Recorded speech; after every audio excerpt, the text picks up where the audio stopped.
The moment I stepped onto the surface of Venus, I knew we had underestimated it. NASA had prepped us for years. They drilled into our heads that Venus was a hellscapian inferno of crushing pressure and acidic clouds. But we had technology that could withstand it. A revolutionary polymer shielding and reinforced exosuits designed to defy the impossible. This was supposed to be a historic mission, a triumph of human ingenuity. Then the silence pressed in. Heavy. Unnatural. And when the ground beneath us began to hum deep, rhythmic, almost alive, I realized we were not alone. But I'm getting ahead of myself. Let me start from the beginning. The mission was called Aegis 1, and we were the pioneers, a crew of 4. Commander Jackson, our leader and a veteran astronaut. Dr. Elena Vasquez, our geochemist. Lieutenant Bryce Carter, our engineer. And me, Lieutenant Sean Keller, the mission's navigator and exobiologist. If there was even the slightest hint of alien microbial life buried beneath the sulfuric dust, it was my job to find it. Our descent was rough. The thick atmosphere buffeted our landing pod like a toy in a storm. Venus's gravity was lower than Earth's, but heavier than Mars's, making every movement feel sluggish yet heavy. Our suits hummed with cooling systems, struggling against the 900-degree heat that could melt lead in seconds. The plan was simple. Land near the Alpha Rift, a massive trench-like formation stretching for hundreds of miles. It was an anomaly. NASA's satellites had picked up strange readings from it, electromagnetic signals pulsing deep beneath the surface. Some thought it was an illusion, an effect of Venus's hostile weather. Others, including Dr. Vasquez, believed it was something else. Something unnatural. "Telemetry checks out," Jackson said through the comms. "Oxygen levels stable. Keep an eye on suit integrity. These polymers are new tech, and I don't want any surprises." We acknowledged and moved out. The land was desolate, an endless, cracked wasteland shrouded in a thick yellow haze. The sky churned with dense clouds, flashes of lightning streaking through the atmosphere like veins of fire. Then came the first anomaly. The ground beneath us hummed. It wasn't seismic activity, not like anything we'd recorded before. It felt almost rhythmic, like a pulse. "Do you feel that?" I asked, looking around. "I thought it was just me," Vasquez murmured. "It's like a vibration beneath my feet." Carter frowned. "That's not normal. We should log it." A feeling crept over mean, unnatural weight pressing against my suit, like static before a lightning strike. "Do you hear that?" I whispered. A sound. Faint, rhythmic-like distorted breathing inside my helmet. But it wasn't me. Vasquez stiffened beside me. "It's inside the comms." Then, the fog shifted. Not like wind, like something moving through it. Deliberate. Slow. "Did anyone else see that?" I whispered. Jackson turned. "See what?" Before I could answer, the hum beneath us grew stronger. The vibrations intensified. And then, a deafening crack. The ground beneath Vasquez split open, and she screamed as she tumbled forward. Instinct took over. I lunged, grabbing her arm before she could fall completely into the abyss. "Got you," I gritted out, my fingers straining against the weight of her suit. Carter rushed to my side, helping me pull her up. We barely managed to get her onto solid ground before the fissure expanded further. A wave of heat blasted out, hotter than anything we had felt so far, like the breath of some colossal beast exhaling from the planet's core. But that wasn't the most disturbing part. As I peered down into the abyss, something moved in the darkness. It was smooth, almost metallic, and it shimmered with an unnatural light. At first, I thought it was a trick of the heat haze until it shifted, deliberately. Something was down there. "Command. This is Aegis 1, Jackson called out, his voice tight. "We have a fissure opening near our coordinates. There's something inside, requesting immediate analysis." Static. Then, "Copy, Aegis 1, Mission Control replied, but their voices carried an edge of hesitation. "We're analyzing data now. Can you describe the—" Before they could finish, the fissure closed. Not naturally. Not like rock crumbling under pressure. It sealed itself. The heat vanished instantly, and the ground looked as though it had never cracked open in the first place. Vasquez panted, staring in disbelief. "Tell me you all saw that." "We saw it," Jackson confirmed, his expression grim. "This isn't normal geology. Something's off." Carter checked his instruments. "Our readings just spiked like crazy. Electromagnetic interference, radiation fluctuations, whatever that thing was. It's not a natural phenomenon." I swallowed hard. Then what the hell was it? No one had an answer. As we stood there, catching our breath, the radio crackled again. But this time, it wasn't mission control. It was something else. The voice that came through wasn't human, and it said only 2 words. "You came." The signal was cut out. We stood in frozen silence, listening to the faint hiss of static. And then, through the fog, we saw it again. The shadow. But this time, it was watching us. The radio remained silent. Just that one chilling message. "You came." It wasn't mission control. It wasn't interference. It was something else. And the shadow no. The figure stood motionless in the thick Venusian haze, just beyond the fissure that had mysteriously sealed itself. No one spoke. No one could speak. A primal fear, the kind that no amount of astronaut training could prepare you for, crept into my chest. My suit's cooling system worked overtime, but I still felt the sweat trickle down my spine. Then Jackson did what Jackson did best, snapped us out of it. Inside, now. We hurried back to the Aegis lander, the heavy steel door hissing shut behind us. The interior was small, cramped, but safe at least, safer than the hellscape outside. The walls were lined with high-tech instrumentation, communication relays, and reinforced panels designed to withstand Venus's deadly atmosphere. "Vasquez, Carter check the signal logs," Jackson ordered, peeling off his helmet. "Keller, get me an exterior scan of the fissure site." I nodded, sitting down at the control console, my hands slightly unsteady as I tapped into the lander's external sensors. The display flickered static interference. Whatever we encountered out there had messed with our systems. Vasquez turned to Jackson. "That voice, it spoke to us." Jackson exhaled through his nose. "We don't know that." "We do know that." She pulled up the audio file, isolating the transmission. It was clearer now, stripped of the static, but that somehow made it worse. "You came." It was wrong. The tone wasn't robotic, nor did it have the warbling distortion of a signal bouncing through millions of miles of space. It was deep, smooth, intelligent. Carter cursed. "No way this is interference. No way." I clenched my jaw. If it's not interference, and it's not mission control, then what the hell is it? A heavy silence. Jackson turned toward the viewport. The swirling clouds of sulfuric acid outside pulsed as distant lightning arced across the sky. The shadow was gone, but that didn't mean it wasn't still out there. "I want full system diagnostics," he said finally. "Telemetry, comms, environmental readings check, everything. Vasquez, you're on geological analysis. Carter, you're in charge of suit integrity. Keller?" He looked at me. "I want you to figure out where the hell that transmission came from." I swallowed and nodded. We got to work, the tension thick as the atmosphere outside. My fingers danced across the console, sifting through layers of signal data. The transmission hadn't originated from our lander. It wasn't bounced from Earth. It was local. Venus had spoken to us. Or something on Venus had. Minutes passed. Then, beep. I froze. The scanner had picked up something. The audio transmission had a point of origin, a location just 6 kilometers from our landing site. Guys?" My voice wavered slightly. "I found where the signal came from." They turned toward me. Jackson frowned. "Where?" I rotated the display. A rough topographical map of the surrounding area flickered on screen. The signal pulsed from the Alpha Rift, specifically from a cavernous structure beneath it. Vasquez paled. "The trench!" Carter's face twisted. "You mean the thing that sealed itself up?"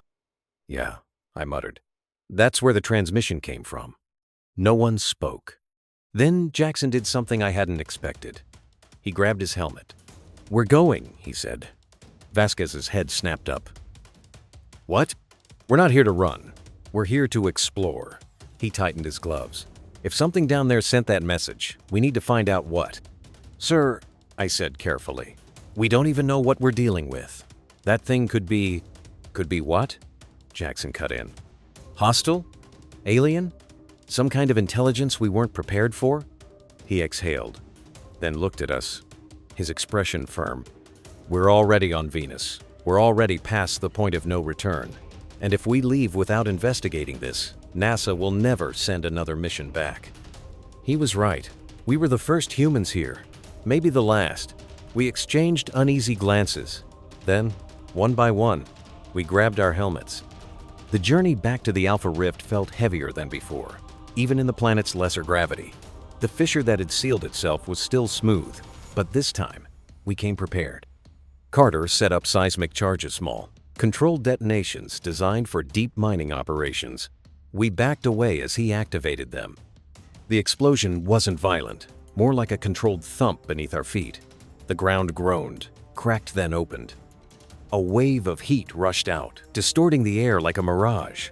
The crevice widened, revealing an entrance. But what lay beyond it made my breath catch. A structure. Not natural rock formations. Not collapsed volcanic tubes. This was built. Smooth, dark metallic walls lined the cavern, untouched by time or erosion. Strange geometric patterns ran along the surface, glowing faintly. The symbols weren't human. They weren't anything I'd ever seen before.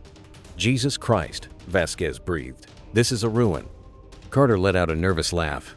NASA's been looking for life on Mars, and it was here all along? Jackson's voice was tight with barely restrained awe. Let's move. We descended carefully, our suit lights casting long shadows across the ancient corridor. The deeper we went, the quieter it became. The usual hum of Venus's winds faded, until only the sound of our breathing filled the air. Then, at the end of the corridor, we saw it. A door. Not made of metal, but something darker, like liquid obsidian frozen in time. And at its center was an indentation shaped like a handprint. Vasquez's breath hitched. A handprint?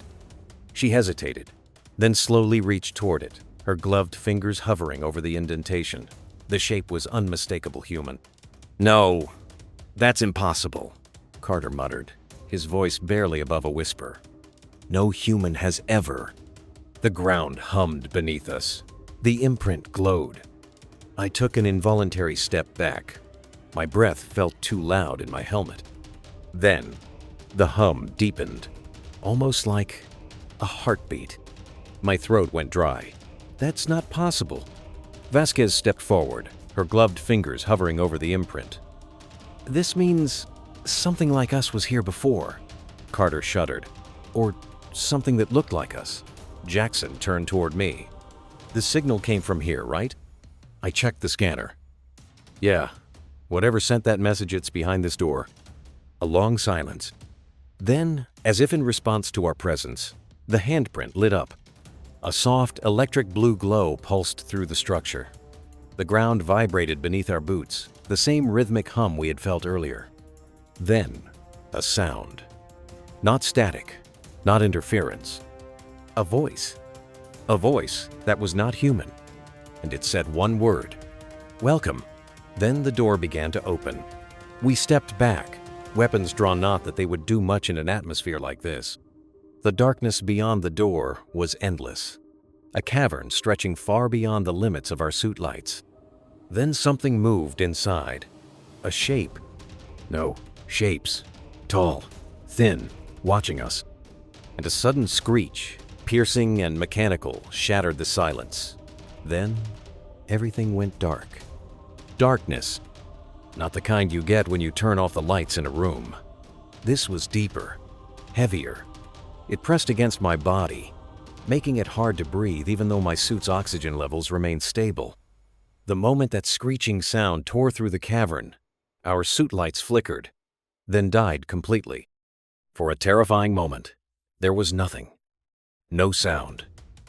No movement. Just the overwhelming sensation that something in that endless blackness was watching us. Then, the lights flickered back, on dim, unstable, but enough to show that we were still standing in the ancient corridor. The massive obsidian-like door was fully open now, revealing a cavernous space beyond. And in that space, the shapes moved. Tall, impossibly thin silhouettes, shifting in the shadows. Their limbs were long, too long, and their heads tilted at unnatural angles, as if studying us. I tried to count them, but each time I focused on one, it almost seemed to shift, flickering like an image distorted by heat. I tightened my grip on the scanner, pulse hammering in my ears. Jackson?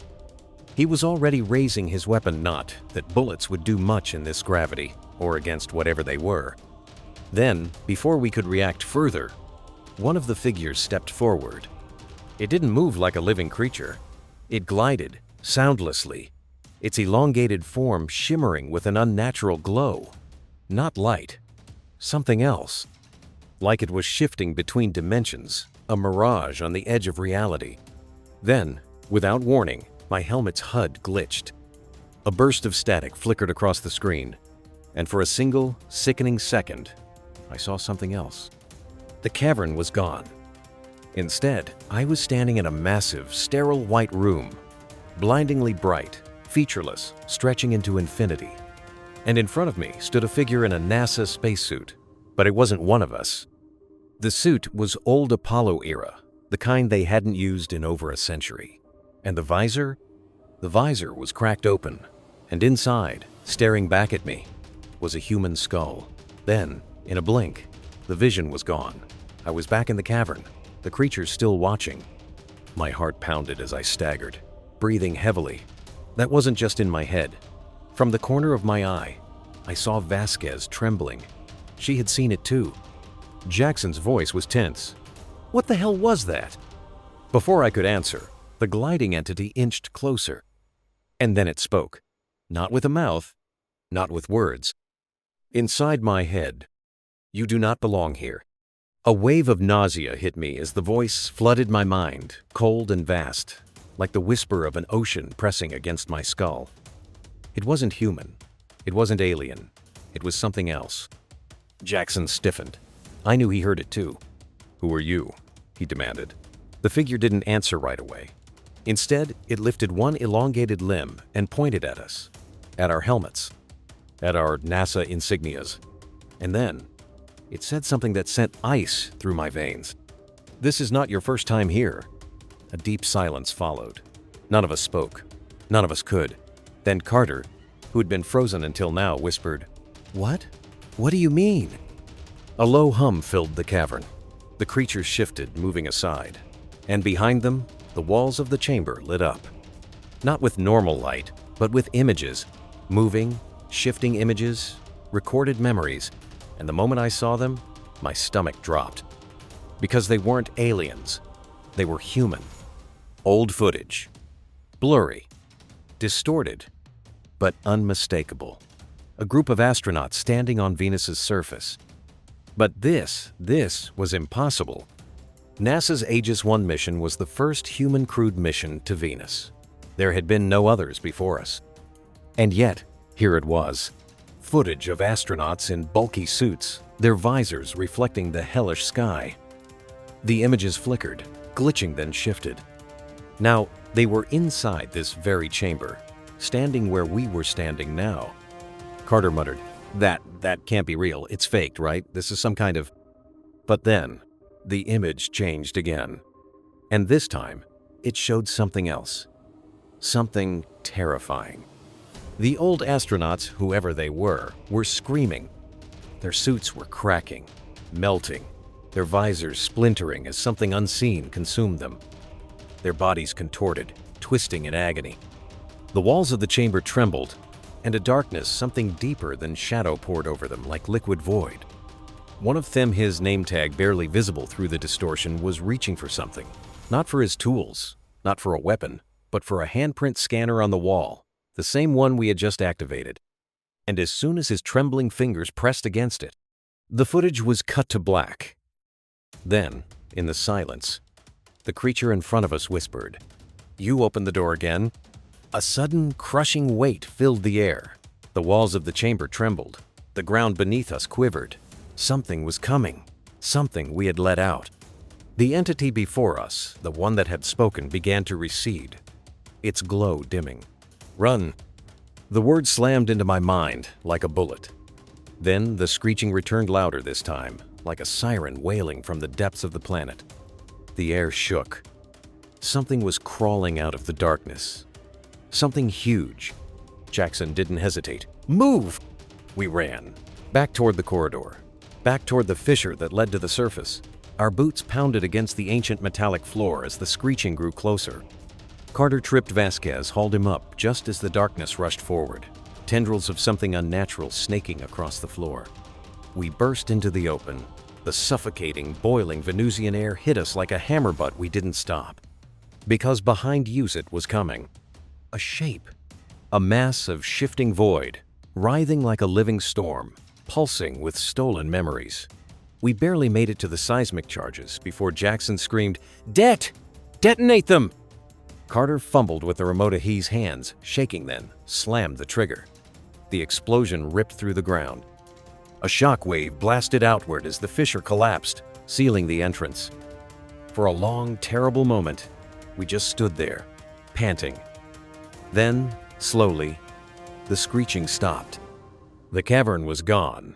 Venus was silent again. I turned to Vasquez. Her face was pale beneath her visor. "That footage," she whispered. "Those astronauts." I swallowed hard. Who the hell were they? Jackson didn't answer. But we all knew the truth. They had been us. And somehow this had all happened before.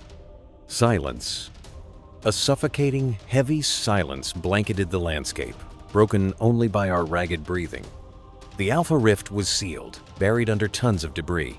But we all knew that whatever we had just encountered wasn't gone. Not really. Jackson stood rigid, staring at the collapsed fissure, his gloved fists clenched at his sides. His breathing was slow, measured, the only sign of the turmoil raging beneath his calm exterior. Carter had his hands on his knees, panting, trying to process what had just happened. Vasquez was whispering something under her breath. Something in Spanish, maybe a prayer, maybe a curse. I could still hear the screeching in my head. Not physically, but somewhere, in the back of my mind, the sound lingered like an afterimage burned into my skull. That thing, that writhing void of stolen memories, it had tried to consume us. Just like the astronauts before us. The astronauts that shouldn't exist. I turned to Jackson. "Sir, what the hell was that?" He didn't answer immediately. His eyes remained locked on the fissure, on the faint dust still rising from the collapse. When he finally spoke, his voice was tight. "We need to get back to the lander." That wasn't an answer. I opened my mouth to press him, but then I saw something that made my blood run cold. Vasquez. She was staring at the ground, unmoving. Her hands were shaking. I followed her gaze, and that's when I saw it. A footprint. But not ours.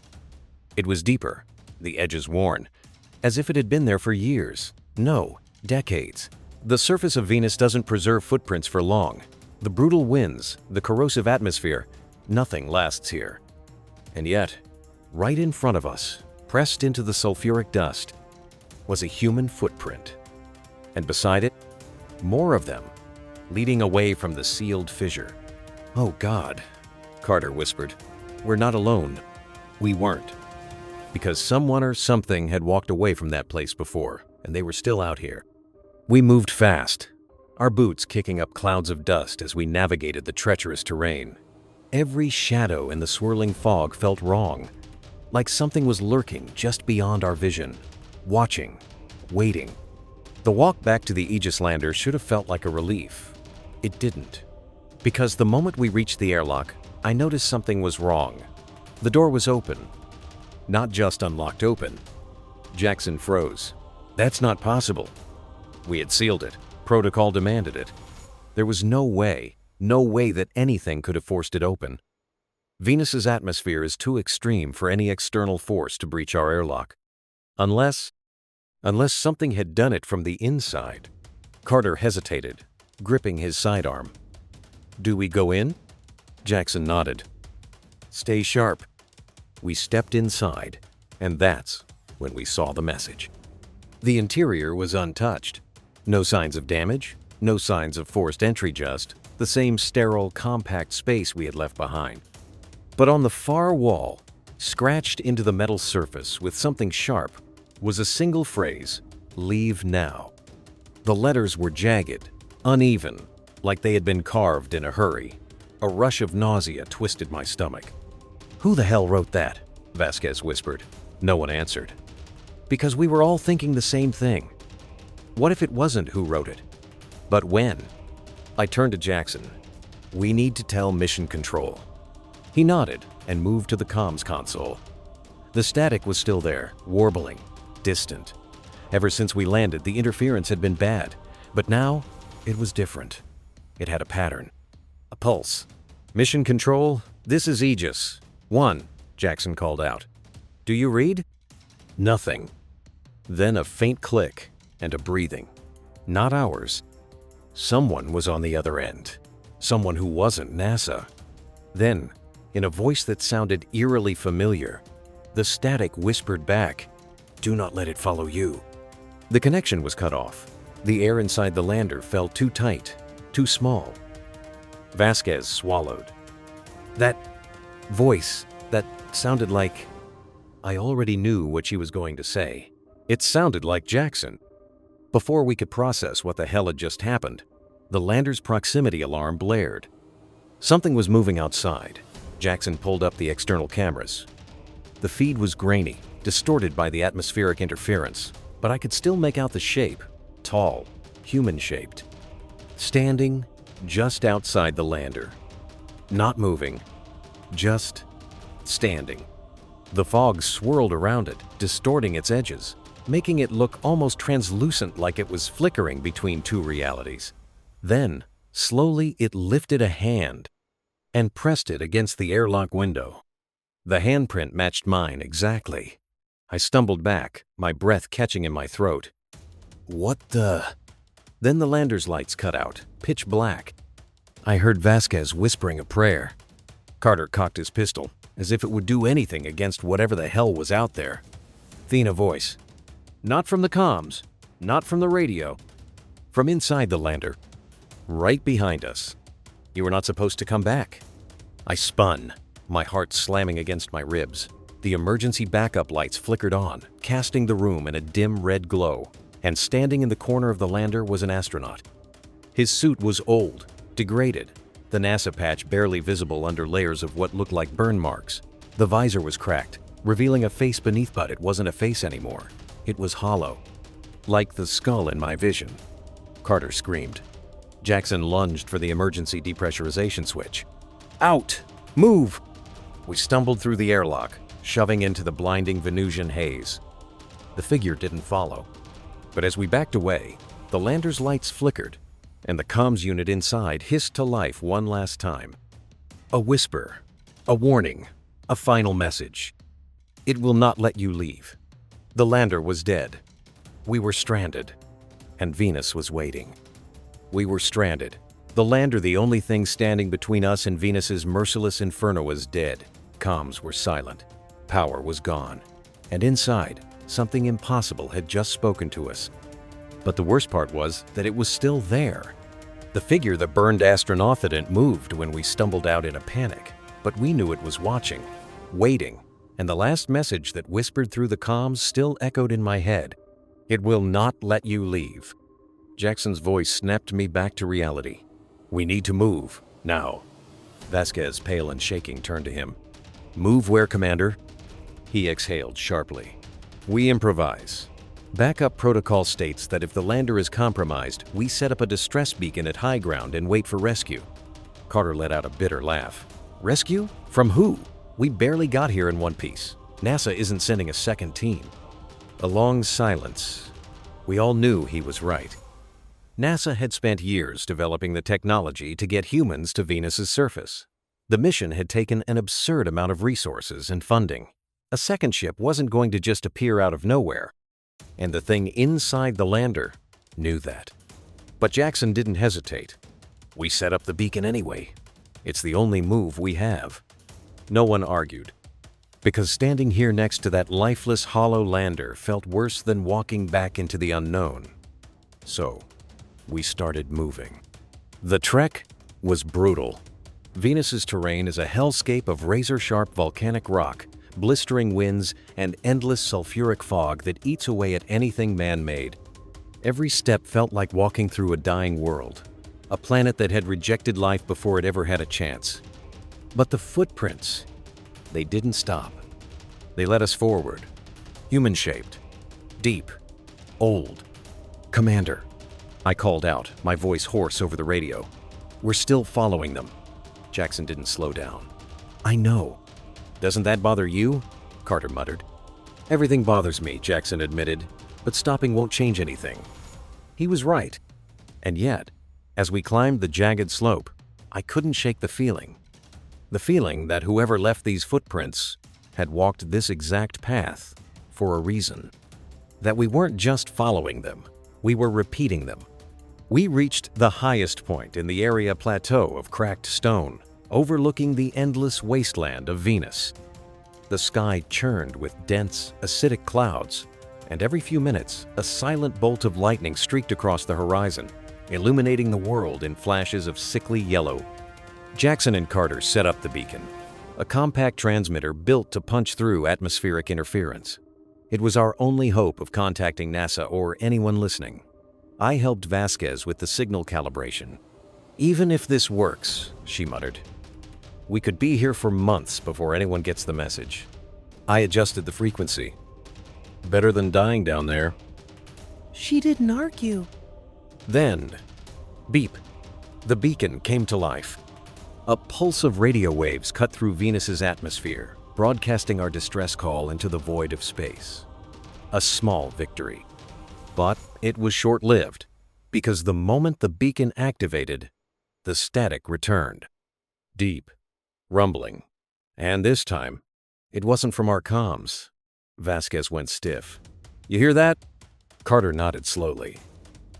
"Yeah." It was coming from beneath us. The ground vibrated slow at first, then violently, sending small stones tumbling down the slope. Then, we heard it. The screeching, louder than before, and this time, it was everywhere. The beacon had woken something up. We barely had time to react before the ground split open beneath us. The plateau collapsed, sending us sliding down the rock face, scrambling for a grip. My gloves scraped against the surface, but the slope was too steep. Then, sudden solid ground. I hit the bottom hard, my suit's shock absorbers barely softening the impact. The others landed near me, groaning. Jackson was the first to his feet. "Is everyone?" Then he stopped. Because we weren't on the surface anymore. The collapse had dropped us into another chamber. And this one was different. It wasn't just a cavern. It was a structure. The walls were smooth, dark metal, etched with ancient symbols that pulsed with a faint, electric blue light.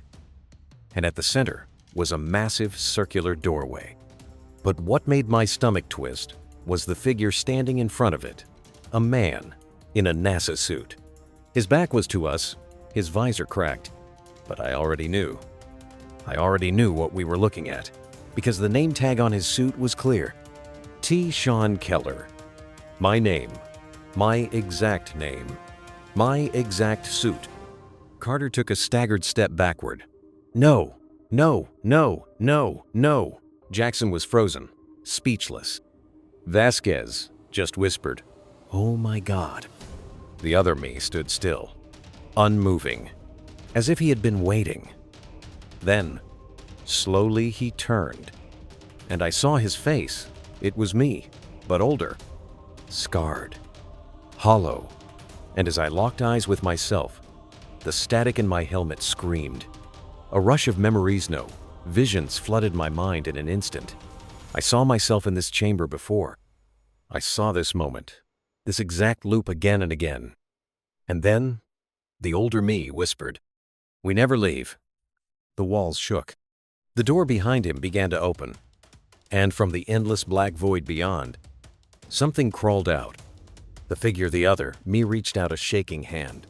"You have to break the cycle." My breath caught in my throat. Cycle.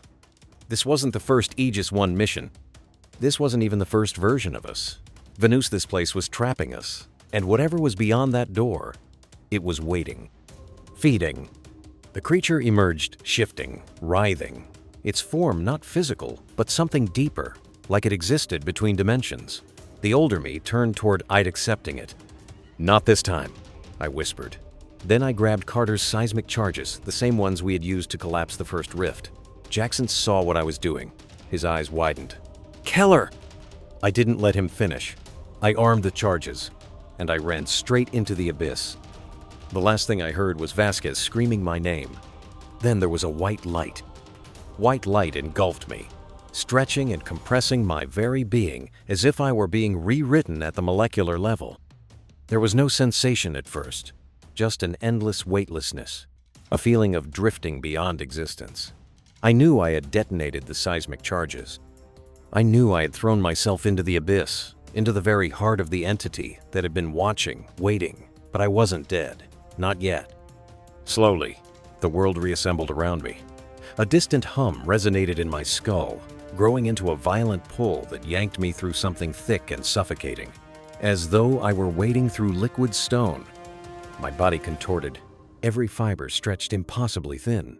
Then, with a sudden jolt, I slammed onto solid ground, my breath knocking out of me in a sharp gasp. I inhaled. Air. Not Venus's corrosive, lead-melting atmosphere. This was breathable. My HUD flickered erratically, warning of critical damage, but I barely noticed. Gravity was lighter, almost familiar. When I lifted my head and saw where I was, my breath caught. The chamber surrounding me was vast, a sterile expanse of smooth white, stretching endlessly in every direction. The walls had no seams, no corners, just an infinite emptiness that felt both artificial and impossibly ancient. And I wasn't alone. Across from me stood figures, dozens of them, each encased in a spacesuit, NASA insignias, Soviet cosmonaut gear, even designs I didn't recognize. They stood motionless, frozen in time, their visors cracked or fogged. Some suits were ancient, their fabric decayed and brittle, while others looked pristine, as if their occupants had arrived only moments ago. But what made my blood run cold was that some of them looked exactly like me. I took an unsteady step forward, my mind reeling. One of the figures, the one closest, twitched slightly. Its helmet tilted, and through the fractured visor, I saw a reflection of my own face, pale and wide-eyed, with terror. A gloved hand trembled, then lifted slowly. When the figure finally spoke, its voice rasped, distorted, like a recording played in reverse. It never lets us go. A sickening realization twisted in my gut. These weren't remnants of past missions. They weren't ghosts. They were versions of Metrapped, dying, repeating the same nightmare over and over again. Was this the fate of every astronaut who had ever set foot on Venus? Had I done this before? Had I died here before? A low, mechanical hum filled the chamber, reverberating through my bones. The air thickened, pulsing with unseen energy. At the far end of the room, something shifted, and a doorway materialized from the white void. From the depths of that impossible threshold, a figure emerged. It wasn't human. Towering and impossibly thin, its form flickered, distorting like an image barely holding onto its shape. It wore no suit, yet the air bent around it, a gravity of presence that pressed into my skull. It wasn't the same as the entities we had glimpsed in the cavern. It was something worse. The figure studied me with an unreadable, otherworldly awareness, and then, without moving its mouth, it spoke directly into my mind. "You persist." The words weren't spoken, they were imprinted, a whisper that unraveled in my thoughts like an ancient memory. I swallowed hard and forced myself to speak. "What are you?" It tilted its head slightly, as if amused. "I am the architect." My fingers twitched at my sides. "Architect? Of what?" "The cycle." My stomach lurched. The storm, the anomalies, the time loops, the versions of myself standing in this room, none of it was accidental. Venus wasn't just a dead world. It was a prison, a machine, a carefully orchestrated experiment. I took another step forward, my voice tight with anger. Why us? Why do you keep us here? The presence of the architect pressed deeper into my thoughts, cold and infinite. To study, to understand. You are not the first. You will not be the last. Rage surged through me. You're using us. A pause. Yes. I clenched my fists. You built this place. You made this happen. We made the vessel, the world, the trial. We watch, we learn. The word trial sent a shiver down my spine. This wasn't just a random collection of lost astronauts. This was a test. The architect wasn't just observing. It was pushing us, watching us struggle, die, repeat. How many? My voice was barely a whisper. How many have you trapped here? There was no answer. Only silence. I stared at the glowing abyss behind the architect, at the shifting void that pulsed with something ancient and hungry. The answer was clear. This had been happening for centuries, maybe longer. The other versions of me had failed. Every single time. I wasn't about to be another failure.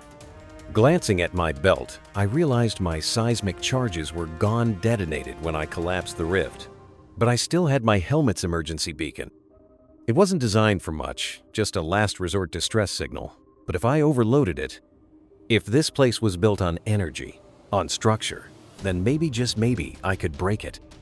I pressed the switch. A sharp, shrieking whine filled the chamber. An explosion of raw energy radiating outward. The architect recoiled, its form glitching violently, shifting between dimensions like a corrupted file. Around us, the other versions of myself flickered and began to dissolve, their forms unraveling into the air like sand carried by an invisible wind. The walls trembled, cracks splintered across the pristine surface, black veins spreading like fractures in glass. The hum in the air became a wailing siren. The architect turned toward me, and for the first time, I felt something in its presence. Fear. The pulse intensified, light bleeding into darkness, and suddenly I was falling again. The chamber shattered around me, breaking apart like a collapsing illusion, and then I hit the ground. The storm roared around me, Venus's suffocating molten air clawing at my suit. I gasped, my body seizing in pain, but I was alive. My HUD flickered dangerous power critical, oxygen failing, but I had made it back. I wasn't alone. Keller! I turned, breath catching in my throat. Vasquez, Jackson, Carter. They stood near the beacon, battered but alive, their suits scratched and dented. Had they been here all along? Had I imagined everything? Vasquez grabbed my arm, shaking me. We need to go! Now! I blinked, struggling to focus. What? Jackson pointed at the horizon, his face pale beneath his visor. Look! I turned. The rift was collapsing, not sealing itself, imploding.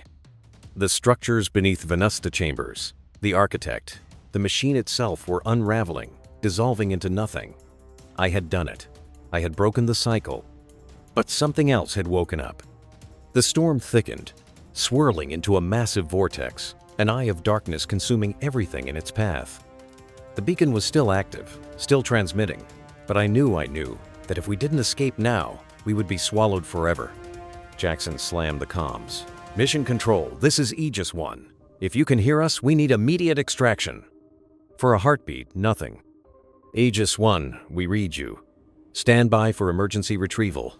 I let out a breath, ragged and disbelieving. We weren't alone anymore. The cycle was broken. But as Venus trembled beneath our feet, as the darkness on the horizon grew larger, I knew one thing for certain. Something else had woken up. And it wasn't trapped anymore.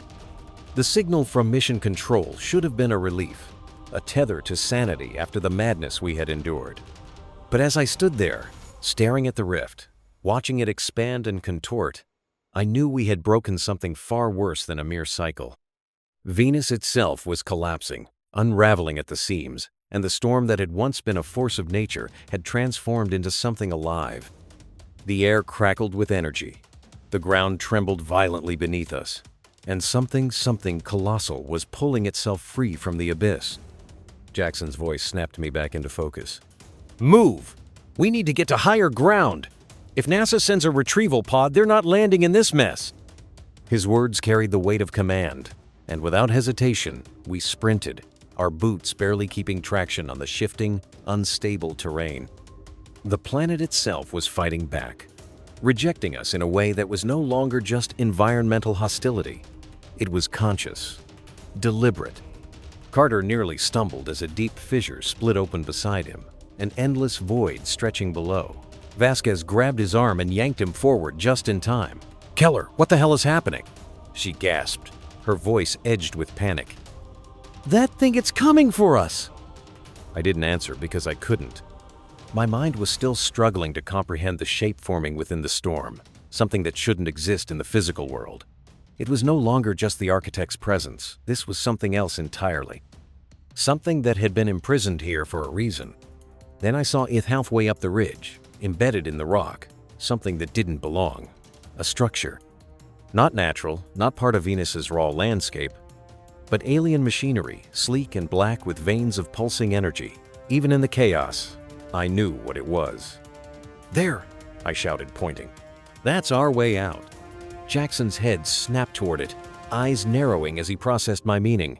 "Vasquez, Carter, get to the highest point and stay there. Keller and I will handle this." Vasquez hesitated only a second before nodding, dragging Carter toward the summit while Jackson and I scrambled toward the machine. Up close, it was more than just machinery. It was a control system, pulsing faintly as if waiting for activation. The architect's failsafe. "It's a shutdown switch," I breathed, running my gloved hands over the strange interface. The architect wasn't just running a test, it was containing something. If we trigger a full collapse, it won't just end the cycle, it'll erase everything. Jackson exhaled sharply, his fingers tightening into fists. "Including us? Maybe. Hell of a gamble. It's the only one we've got." The ground lurched violently, nearly throwing us off balance. The architect's presence loomed, now fully formed, its shape towering above us, flickering between states of matter, its very existence warping the space around it. The storm darkened, the sky turning black, as if Venus was being consumed from the inside out. Then, from the corner of my vision, I saw him, the other me, the older version of myself, the ghost from the white chamber. He stood next to the console, his visor shattered, his face worn and hollow. His expression was desperate, pleading. "End it." My hands moved before my brain could stop them. I slammed my palm onto the interface, pressing against the same hand-shaped imprint I had seen in the chamber before. The system reacted instantly. A pulse erupted from the machine, rippling through the air, vibrating through the planet itself. The architect froze, its shifting form flickering violently, its control unraveling. The storm began to reverse, its energy sucked inward, the monstrous entity convulsing as it struggled against the collapse. Jackson grabbed me, pulling me away from the console as the ridge started breaking apart beneath us. "Go, now!" We ran. The world was folding in on itself, the abyss consuming everything. Vasquez and Carter were already at the summit, waving frantically. Above them, something was descending. A retrieval pod. NASA had found us. We climbed desperately, our suits barely holding together against the force of imploding gravity. I could feel the void pulling at my suit, clawing at my mind, as if something deep within the rift was trying to drag me back in. But I didn't stop. I reached the summit just as the retrieval pod's hatch burst open. A voice human real shouted over the comms. "Go, go, go, now!" Vasquez and Carter leapt inside. Jackson followed. I was the last.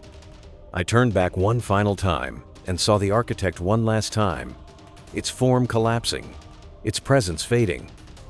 For the briefest second, it looked at me. Not with hatred, not with anger, but with recognition. Then, it was gone. I hurled myself into the retrieval pod. The hatch slammed shut. Through the viewport, I saw Venus collapsing, disintegrating. The rift was erasing itself, the machine's last failsafe activating in full force. And just as the pod blasted away, the storm below swallowed everything whole. I don't remember much after that. The retrieval team sedated us immediately, and by the time I woke up, We were halfway home. The debrief was a blur, a series of voices demanding answers that I didn't have. NASA's scans now showed an empty, barren wasteland where the Alpha Rift had once been. No trace of the machine, no trace of the architect, no trace of the cycle that had held us captive. It was as if none of it had ever existed. But I knew better. Even now, back on Earth, I still hear the whispering static in my helmet. I still see the other versions of myself, the ones trapped in the loop, the ones who never escaped. I broke the cycle. But I can't shake the feeling that something followed us back. Something is still watching. And next time, it won't let us leave. The silence of deep space was suffocating. The hum of the ship's systems was the only sound filling the air, a stark contrast to the chaos we had just escaped. My body ached from the bruises beneath my suit, my muscles still tense from the sheer effort of climbing, running, and surviving. The others sat around me in the dimly lit medical bay, their expressions mirroring my own exhaustion, disbelief, and the nagging feeling that something was still wrong. We had made it out, but I wasn't convinced we had left it behind. Vasquez was the first to break the silence. "NASA's scans don't show anything left of the rift," she murmured, staring at the floor. "They think we experienced a massive geological event, volcanic collapse, atmospheric interference." She let out a bitter laugh. "They don't believe a damn word about what really happened." "They wouldn't," Jackson muttered, arms crossed over his chest. "How do you explain something like that?" "Hey, Command. Turns out Venus was housing an interdimensional entity that's been trapping us in a time loop for God knows how long." His expression darkened. "We'd be locked in a psych ward before they let us step foot in another spacecraft." Carter shook his head. "Doesn't matter. We did it. We broke the loop. We saw that thing. The architecty." His voice lacked conviction, and he knew it. He turned his gaze toward me. "Right, Keller?" I wanted to say yes. I wanted to tell them it was over. But deep down, I wasn't sure. There was something about the way the architect had looked at me in those final moments. Something unsettling. It hadn't been scary. It hadn't been anger. It had been understanding. Something about that look haunted me. Still, I forced myself to nod. "Yeah, it's over." Carter exhaled, rubbing his face. "Good, because I never want to see that godforsaken planet again." I didn't tell him that I had been seeing it every time I closed my eyes. The debrief with NASA was brutal. They grilled us for hours, dissecting every detail of our time on Venus. Jackson did most of the talking, keeping our explanations grounded. Yes, the rift collapsed. Yes, it was a catastrophic geological event. No, there were no signs of life. We stuck to the story they wanted to hear. But as I sat there, I noticed something strange. The analysts weren't just skeptical, they were nervous. They exchanged glances, hesitated before asking certain questions, as if they already knew more than they were letting on. I leaned forward. "This wasn't the first time, was it?" The lead analyst, a man named Dr. Hastings, stiffened. "Excuse me?" Jackson shot me a warning glance, but I didn't back down. "You knew something was down there. That's why we were sent to the Alpha Rift. It wasn't just for geological data. You wanted us to confirm something." A long silence stretched across the room. Then Hastings exhaled, rubbing his temples. "The Alpha Rift was an anomaly. That much is true. We had reading strange electromagnetic pulses, unexplained gravitational distortions. We suspected underground structures, but nothing. Nothing like what you're describing." His fingers tapped against the table. "We weren't expecting an entity. We weren't expecting the architect." The way he said it, like he was familiar with the name, sent a chill down my spine. Vasquez narrowed her eyes. "But you knew something was there." Hastings hesitated before nodding. "There have been other missions. Before Aegis, one. But none of them reported anything like this." My throat felt dry. What happened to them? Another silence. This one felt heavier. Hastings finally looked at me, something unreadable in his expression. "They never came back." Days passed in a blur. Our return to Earth should have felt like a victory, but I couldn't shake the feeling of unease. I found myself lying awake at night, staring at the ceiling, feeling like I was still there, still trapped in the loop, still fighting to escape. I dreamed of Venus, of the endless white chamber, of the other versions of me still standing motionless in that sterile void. I dreamed of the architect. The way it looked at me, the way it had seemed almost satisfied. One night, I woke up gasping, drenched in sweat, the echo of a whispered voice still lingering in my ears. It hadn't been spoken in words, not exactly, but the meaning was clear. You were never meant to leave. My hands trembled as I sat up in bed. I needed air, movement, anything to break the feeling of suffocation pressing down on me. Grabbing my jacket, I stepped outside, walking through the NASA compound's dimly lit halls until I reached the observation deck. Outside, the night sky stretched endlessly, stars blinking in cold silence. That's when I saw it. At first, I thought it was just a trick of the glass, a reflection of my own exhausted state. But then it moved, a shadow, standing at the edge of the runway. No features, just a human silhouette, motionless, watching me. My breath hitched. The air felt wrong, thick with the same electric tension I had felt back on Venus. Then, the runway lights flickered, and the shadow was gone. The next morning, I didn't say anything to the others. Maybe it had been my imagination. Maybe I was just seeing things after the trauma of Venus. That's what I told myself. Until Vasquez cornered me in the hallway, her face pale. "You saw it too, didn't you?" I stared at her, my stomach twisting. "What?" She swallowed hard.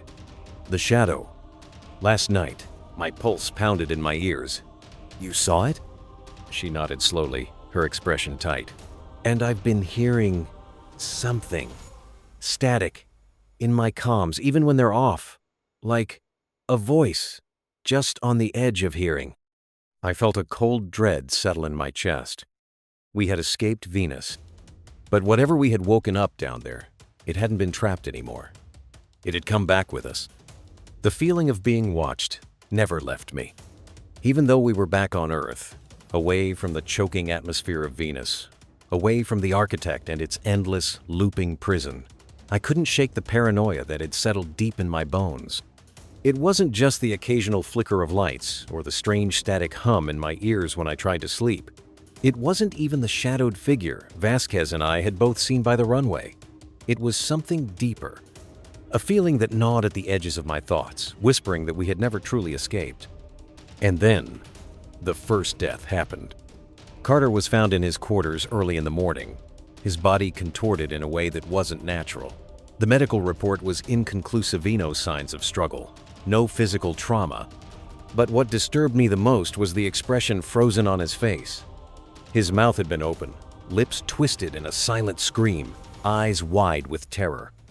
The official cause of death was listed as cardiac arrest, but I knew better. NASA immediately locked down the facility. They called it a precautionary measure, claiming it was for decontamination after an off-world mission, but we all knew that was bullshit. Jackson, Vasquez, and I were kept under strict observation, isolated from the rest of the crew.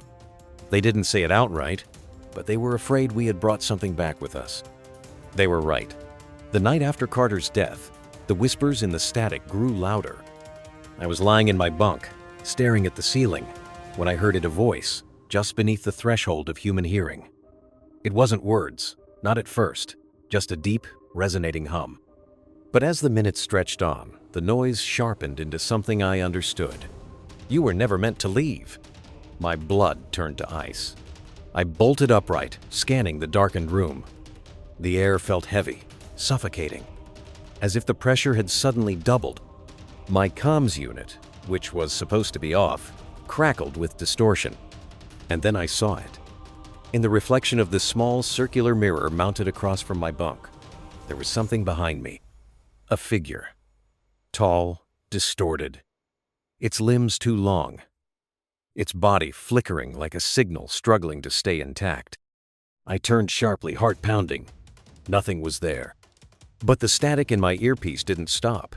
It pulsed, rhythmic and unnatural, until it formed one last sentence before cutting out completely. The cycle was never yours to break. I sat there, frozen, sweat slicking my skin despite the cool temperature of the room. The architect was gone.